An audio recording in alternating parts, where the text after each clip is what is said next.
Hi நண்பா. So இந்த வீடியோவில் எதை பற்றி பார்க்குறோம் அப்படின்னு கேட்டிங்கன்னா புஷ்பா பார்ட் 2 படம் எப்படின்னு சொல்லிட்டு தான் பார்க்குறோம். ஸோ ஃபர்ஸ்ட் பார்ட் பார்த்தீங்க அப்படின்னா ஒரு அண்டர் டாக் ஸ்டோரியாக எடுத்திருப்பாங்க. எதுவுமே இல்லாத மேலே எப்படி வரான், ஸோ எப்படி அந்த உயரத்தை தொடரான்னு சொல்லிட்டு தான் ஃபுல் படமே எடுத்திருப்பாங்க. ஸோ இந்த பார்ட் 2ல பார்த்தீங்க அப்படின்னா ராஷ்மிகா ஆல்ரெடி இந்த படத்தை ஃபுல்லாக கல்யாணம் பண்ணி தான் ஃபுல்லாக வாழ்ந்துட்டு இருப்பாங்க. ஸோ அவங்களுக்கு பார்த்தீங்க அப்படின்னா தன்னோட புருஷன் அல்லு அர்ஜுன் பார்த்தீங்க அப்படின்னா சேம் கூட சேர்ந்து ஒரு ஃபோட்டோ பிடிக்கணுன்றது அவங்க ஆசையாக இருக்கும்.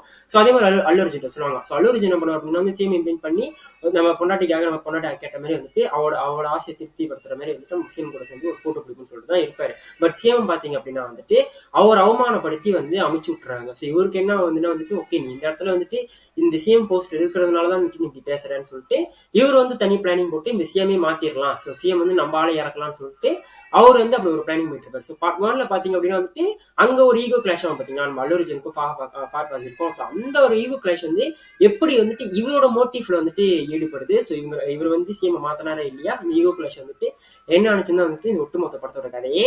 இந்த படத்தோட மிகப்பெரிய ஒரு பாசிட்டிவ் என்ன அப்படின்னு கேட்டீங்கன்னா இந்த படத்தோட அல்லு அர்ஜுன் அண்ட் ஃபார்பாஸ் ரெண்டு பேர் கேஸ்டிங் பண்ணது இந்த படத்தோட மிகப்பெரிய ஒரு பாசிட்டிவ்னு சொல்லுவேன். ஏன்னா இவங்க ரெண்டு பேரும் இல்லை அப்படின்னா டெஃபினட்டா இந்த படம் ஃபுல்லா ஒரு ஒஸ்ட் கேட்டகரின்னு போயின்னு சொல்லுவேன். ஏன்னா இவங்க ரெண்டு பேர் மட்டும் தான் இந்த படத்தை ஃபுல்லா இந்த படத்தை ஃபுல்லா தாங்கி பிடிச்சிட்டு போறாங்க. ஸோ அந்த அளவுக்கு பாத்தீங்கன்னா அல்லு அர்ஜுன் சரி அவர் பாட்டுக்கு ஒரு சைட்ல ஸ்கோர் பண்ணிட்டு இருக்காரு. இந்த பக்கம் பாத்தீங்கன்னா ஃபாஃபா பாத்தீங்கன்னா அவரோட மேனரிசம்ல பாத்தீங்கன்னா அவர் ஈஸியா என்ன சீன் கொடுத்தாலும் அசால்ட்டா தூக்கி சாப்பிட்டு போயிடுறாரு. ஸோ ஃபாஃபாலாம் நம்ம பத்தி சொல்லணும்னு அவசியம் இல்லைங்க.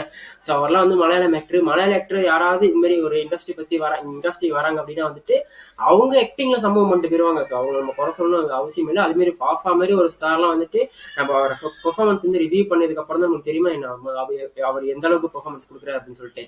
ஸோ அவர் எப்படி கொடுத்தாலும் நடிப்பாரு. ஸோ கண்ணில் கொடுத்தாலும் நடிப்பாரு, என்ன வேணாலும் நடிப்பாரு. ஸோ அதே மாதிரிதான் எல்லா என்ன சீனா இருந்தாலும் சரி, அது அல்லு அர்ஜுன் இருந்தாலும் சரி, ஸோ அது அப்படியே தூக்கி சாப்பிட்டு இங்க ஸ்கோர் பண்றது பாத்தீங்கன்னா நம்ம ஃபாஃபா. ஸோ சில இடத்துல பாத்தீங்கன்னா அல்லு அர்ஜுன் பயங்கரமா ஸ்கோர் பண்ணிடுவோம். ஸோ இவங்க ரெண்டு பேர் தவிர இந்த படத்துல வேற யாராச்சும் கேஸ்டிங் பண்ணிருந்தா அப்படின்னா டெஃபினட்டா இந்த படம் அந்த அளவுக்கு பெருசா அந்த ஒரு எக்ஸ்பெக்டேஷன் மீட் பண்ணிருக்கதான் சொல்லுவேன். இந்த படத்துல பிஜிஎம் அண்ட் ரிச்னஸ் தாங்க இந்த படத்தோட மிகப்பெரிய ஒரு பக்க பலன்னு சொல்லுவேன். ஏன்னா இந்த படத்துல ஷார்ட் டைம் பீரியட் நம்ம சாம்சியஸ் தான் மேக்ரோ ஸ்கோர் போட்டிருக்காரு. அங்கங்க பாத்தீங்கன்னா நோட்டபிளான ஒரு பிஜிஎம் ஸ்கோர் போட்டிருக்காரு. சில இடத்துல பாத்தீங்கன்னா டிஎஸ்பி சாம்சியஸ் போட்டதை விட பல மடங்கு சூப்பரா பண்ணிருக்காரு. ஸோ அந்த சீனை எலிவேட் பண்ற மாதிரி பண்ணிருக்காரு. பட் சாம்சியஸ் இந்த படத்துக்கு சாம்சியஸ் சூப்பராகவே அவரோட பிஜிஎம் ஸ்கோர் போட்டு வந்தார். ஸோ அவர்கிட்ட பேக்ரவுண்ட் ஸ்கோர் கொடுத்தாங்க அப்படின்னா நம்மளுக்கு பயப்பட தேவை, கரெக்டான ஆள்கிட்ட தான் கொடுத்துருக்காங்கன்னு சொல்லிட்டு ஒரு நம்பிக்கை இருந்துச்சு. ஸோ அதே மாதிரி சூப்பரான ஒரு ரோப் கொடுத்துருக்காரு. அதே மாதிரி பாத்தீங்க அப்படின்னா ஃப்ரேம் பை ஃப்ரேம் காட்டுறப்போ அந்த ஒரு ரிச்னஸ் அந்த குவாலிட்டி நம்மளுக்கு தெரியுது. ஸோ அந்த ப்ரொடக்ஷன் வெளியே எந்த அளவுக்கு காசை இறக்கி செலவு பண்ணிருக்காங்கன்னு சொல்லிட்டு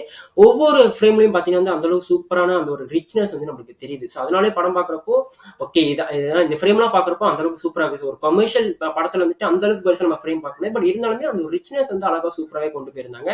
எனக்கு அது தெலுங்கு சினிமால எனக்கு ரொம்ப பிடிக்குங்க. அது என்னதான் ஒரு கமர்ஷியலா சின்ன கதையா இருந்தாலுமே இப்போ வர படங்கள் பாத்தீங்கன்னா அந்த ஒரு ரிச்னஸ் சூப்பரா காமிப்பாங்க ஒவ்வொரு குவாலிட்டி ஃப்ரேமும். ஸோ அதை எடுத்துக்கிட்டு சினிமாட்டோகிராஃபரும் சரி சூப்பரான ஒரு ஸ்டாண்டர்ட் ஒர்க் கொடுத்திருந்தாரு. நிறைய பாத்தீங்கன்னா நல்ல ஒரு ஃப்ரேம் கொடுத்தாங்க. ஸோ இதுதான் நம்ம இந்த படம் பார்த்து முடிச்சது வரைக்கும் எனக்கு பாசிட்டிவா பட்ட விஷயமே. படத்துல என்னதான் பிரச்சனை அப்படின்னு கேட்டீங்கன்னா இந்த படத்துல ஸ்கிரீன் பிளே தாங்க இந்த படத்துல மிகப்பெரிய பிரச்சனை. ஏன்னா இது ஃபர்ஸ்ட் ஹாஃப் கதை நார்மலா கொண்டு போவாங்க. எனக்கு கொஞ்சம் இன்ட்ரெஸ்டிங்கா இருந்துச்சு. ஏன்னா அவங்க அந்த கதை ஸ்டேஜ் பண்ண விதம் பாத்தீங்கன்னா எனக்கு ரொம்பவே பிடிச்சிருந்துச்சு. ஓகே நல்ல படத்துலாம் வந்திருக்குன்ற அளவுக்கு தோணுச்சு. ஓகே கொமர்ஷியல் படம் தெலுங்கு படத்துல கொமர்ஷியல் வருதுன்னா ஓகே கொஞ்சம் கேரண்டிட்டா பாக்குற மாதிரி தான் இருக்கும்னு சொல்லிட்டு பார்த்தோம்.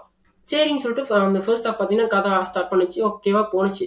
அப்புறம் பாத்தீங்க அப்படின்னா ஃபுல்லா ஒரு ஈகோ கிளாஷா கொண்டு வந்தாங்க. சரி அந்த ஈகோ கிளாஷ் வச்சு நல்லா இருக்குன்னு பாத்தீங்கன்னா அதுவும் ஒண்ணும் இல்லை. ஏன்னா ஈகோ கிளாஷ் வைக்கணுமேன்னு சொல்லிட்டு வச்சிருக்காங்க தவிர ஃபர்ஸ்ட் ஹாஃப் இழுக்கணுமே அப்படின்றதுக்காக வச்சிருக்காங்க தவிர ஈகோ கிளாஷ் எனக்கு ஒண்ணு கூட உட்காரவே இல்லைங்க. ஏன்னா இப்போ நார்மலா வச்சுக்கோங்களேன், ஈகோ கிளாஷ்னா நம்ம பாக்கிங் மூவியே எடுத்துக்குமே, அது ஒரு சிம்பிள் படம் தான்.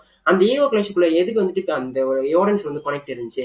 அவங்க ஈகோல அப்படி பண்றப்போ அவங்க இப்பெல்லாம் பண்ணுவாங்க, ஈகோல இப்பெல்லாம் பண்ணுவாங்கன்ற அளவுக்கு அந்த கோர் ஸ்டோரி அழகா அந்த ஆடியன்ஸ்குள்ள கனெக்ட் பண்ண முடிஞ்சனாலதான் அந்த ஆடியன்ஸ் அந்த படத்தை பார்க்க முடிஞ்சு, அந்த ஈகோ கிளாஷ் அந்த சப்ஜெக்டை பார்க்க முடிஞ்சு. இதுல நார்மலா ஒரு சப் டாபிக்காக இந்த ஈகோ கிளாஷ் வச்சிருக்காங்க. பட் இருந்தாலுமே பாத்தீங்கன்னா ஈகோ கிளாஷ் ஒரு இடத்துல கூட சீன்ஸ் அந்த அளவுக்கு பெருசா இம்பாக்டா இல்ல. ஈகோ கிளாஷ் பண்றாங்க ஓகே அது மாதிரிதான் தோணுதே தவிர அதுக்கேற்ற மாதிரி அந்த ஒர்க் அவுட் ஆகிற சீன்ஸ் அந்த கியூரியாசிட்டி ஃபேக்டர், அடுத்து இவன் என்ன பண்ணுவான் இவன் என்ன பண்ணுவான்ற அந்த கியூரியாசிட்டி ஃபேக்டர் அந்த அளவுக்கு பெருசா இல்ல. அவங்க அல்லு அர்ஜுன் ஃபாஃபா என்னதான் மொட்டத்தனமான பெர்ஃபார்மன்ஸ் கொடுத்தாலுமே அவங்களுக்கு அது கொடுக்கப்பட்ட சீன்ஸ் அந்த அளவுக்கு பெருசா இம்பாக்ட் இல்ல.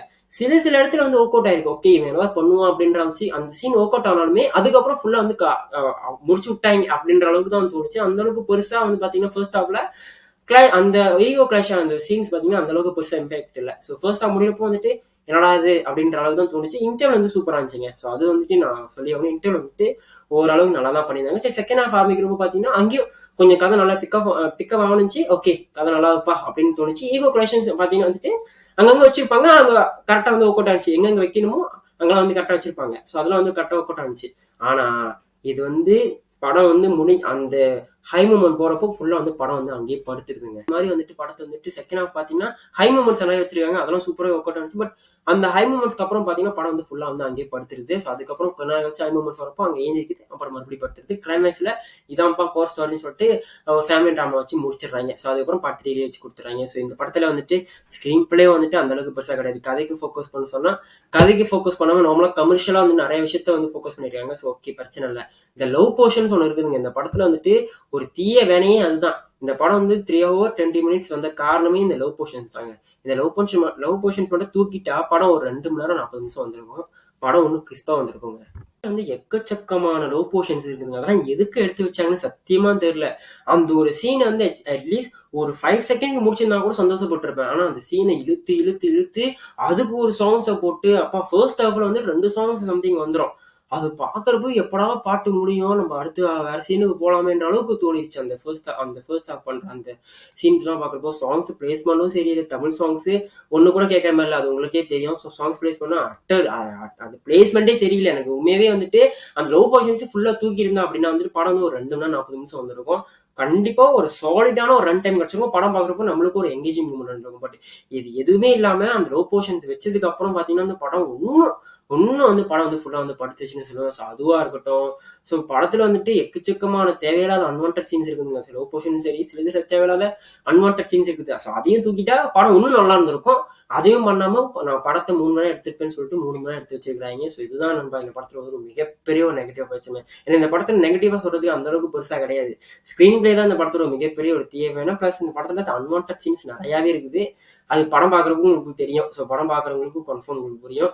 ஸோ இதுதான் நம்ம இந்த படத்தோட பாசிட்டிவ் அண்ட் நெகட்டிவ்ஸ். இந்த படத்தை நீங்கள் இன்னும் பார்க்கல அப்படின்னா புஷ்பா 1 உங்களுக்கு ரொம்ப பிடிச்சிருந்துச்சு, நான் ரொம்ப ஃபேன் அப்படின்னா வந்து டெஃபினட்டா நீங்கள் இந்த படத்தை வந்து தேட்டரில் பார்க்கலாம். புஷ்பா 1 அந்த அளவுக்கு எனக்கு பிடிக்காது அப்படின்னா வந்துட்டு நீங்கள் சும்மா ஒரு டைம் பாஸுக்கு ஒரு கமர்ஷியல் மூவி பார்க்கணும்ப்பா, தெலுங்குல இருந்து பார்க்கணும் அப்படின்னா வந்துட்டு டெஃபினட்டா நீங்க இந்த படத்தை புக் பண்ணி கண்டிப்பா போய் தியேட்டர்ல பார்க்கலாம். அந்த அளவுக்கு பெருசா அந்த அளவுக்கு நல்லா இருக்கா படம், மாஸ்டர் பீஸா அப்படின்னு கேட்டீங்கன்னா வந்துட்டு அந்த அளவுக்கு வந்து சுத்தமா வந்துட்டு மாஸ்டர் பீஸ் சொல்ல முடியாது. அந்த அளவுக்கு படம் வந்து ஒஸ்தா கேவலமா அப்படின்னு சொல்ல முடியாது. அந்த மாதிரி சொல்ல முடியாது. ஒரு எவரேஜ் ஒரு கமர்ஷியல் என்டர்டைனர் வந்து படம் வந்து கொடுத்திருந்தாங்க. ஸோ இதுதான் நண்பா. நன்றி நண்பா.